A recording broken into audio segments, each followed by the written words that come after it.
Sabia que na altura da Revolução Francesa, pouco mais de 10% da população desse país falava francês? Oui, c'est vrai. O francês era a língua de Paris e era falado por essa minoria com poder e dinheiro constituída pela monarquia, a nobreza e a burguesia, enquanto o povo falava nada menos do que 800 dialectos e línguas. Não se vá embora, vou contar-lhe como o Estado francês destruiu gradualmente essa Torre de Babel para fazer desta língua, o francês, uma das mais importantes do mundo. Olá, chamo-me Constantino de Miguel, bem-vindos ao canal do Grupo Prime.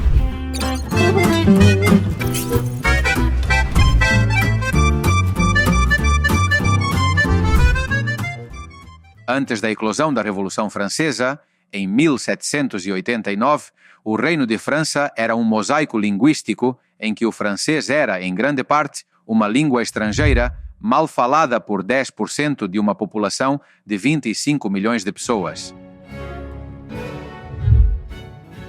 O francês era a reserva dos ricos e poderosos, ou seja, do rei, da corte, da nobreza e dos comerciantes.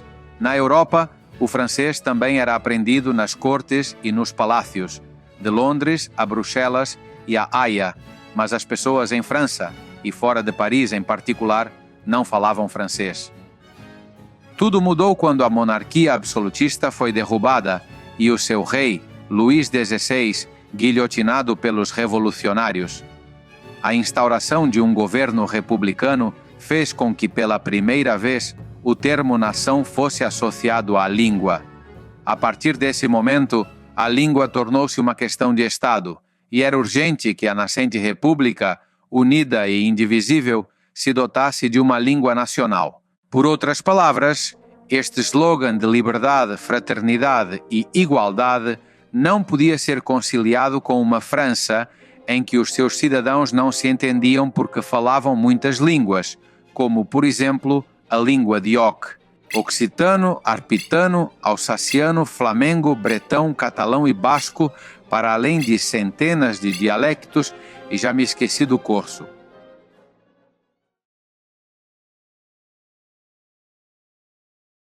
Após uma breve fase de tolerância, os revolucionários decretaram que as línguas grosseiras, que prolongam a infância da razão e a velhice dos preconceitos, deviam ser literalmente extirpadas.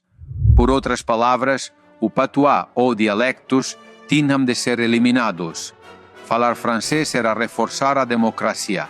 Esquecer os dialectos era libertar-se da dominação e da dependência. O terror linguístico francês não prevaleceu. Para além da resistência da população, a destruição das igrejas e dos conventos acabou por arruinar também os colégios e as escolas, enquanto o Estado não tinha meios para abrir escolas republicanas com professores francófonos. Com a chegada de Napoleão, através de um golpe de Estado, este fundamentalismo linguístico foi posto de lado, uma vez que o próprio Bonaparte, de origem corsa, falava este dialeto italiano e, de facto, aprendeu francês aos 15 anos. No entanto, o francês penetrou gradualmente através do serviço militar obrigatório imposto pelo próprio Napoleão para alimentar os exércitos com que invadiu grande parte da Europa. Os franceses entravam com ordens militares e depois penetravam na família com aquele soldado que regressava à casa. Mesmo assim, e tudo em 1810, o francês era falado em apenas 25 departamentos ou demarcações territoriais, num total de 130. Em meados do século X, havia 7,5 milhões de franceses, ou seja, 20% da população que falava francês fluentemente. Gradualmente foi lançada uma campanha para desacreditar as línguas consideradas patois ou dialectos. Por exemplo, na Bretanha, havia cartazes que diziam que era proibido falar bretão e cuspir no chão. Por toda a França, havia slogans para rejeitar a língua materna e abraçar o francês. Mas foi no final do século XIX que um ministro chamado Jules Ferry ordenou que todas as escolas da República fossem laicas, retirando o controle da educação à Igreja. O francês foi então imposto em todos os níveis de ensino. A nível político, a expansão da França, para o norte de África, para a África subsaariana e também para partes do Sudeste Asiático, levou à difusão do francês. O francês tornou-se também a língua da diplomacia.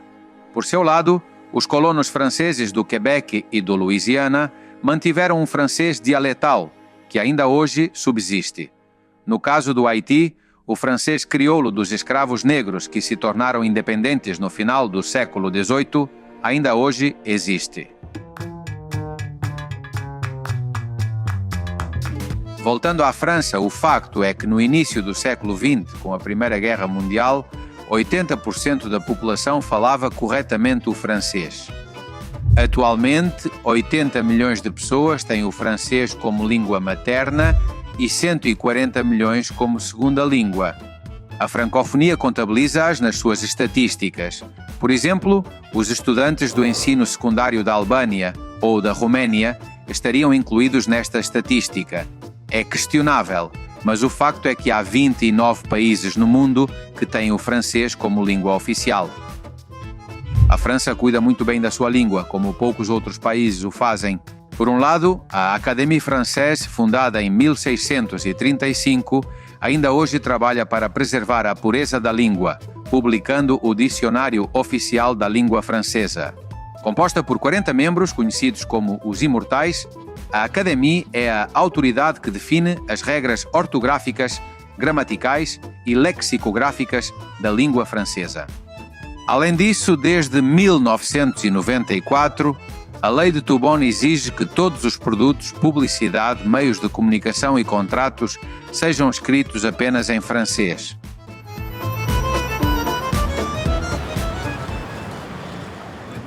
E qual é a situação destas línguas regionais atualmente? Bem, apesar dos esforços para suprimir as línguas regionais, várias delas ainda são faladas em certas partes de França. Por exemplo, o bretão continua a ser falado na Bretanha e o alsaciano na Alsácia. O corso é falado por mais de 100 mil pessoas na ilha da Córcega. O basco é falado por cerca de 50 mil pessoas no sudoeste do país, enquanto o catalão é a língua de cerca de 60 mil pessoas na região da Occitânia, em França. Enquanto o catalão goza de um estatuto elevado e de uma proteção ativa em Espanha, o mesmo não acontece em França. No entanto, em 2008, a Constituição francesa foi alterada para reconhecer as línguas regionais, pelo menos nominalmente, como parte do património da França. E vemo-nos no final do nosso episódio no nosso canal Prime Group. Não se esqueçam, se gostarem do conteúdo, subscrevam e ativem as notificações para não perderem nenhum dos nossos vídeos. Eu sou o Constantino de Miguel e antes de me despedir, quero agradecer-vos pelo vosso tempo e atenção. Até ao próximo vídeo.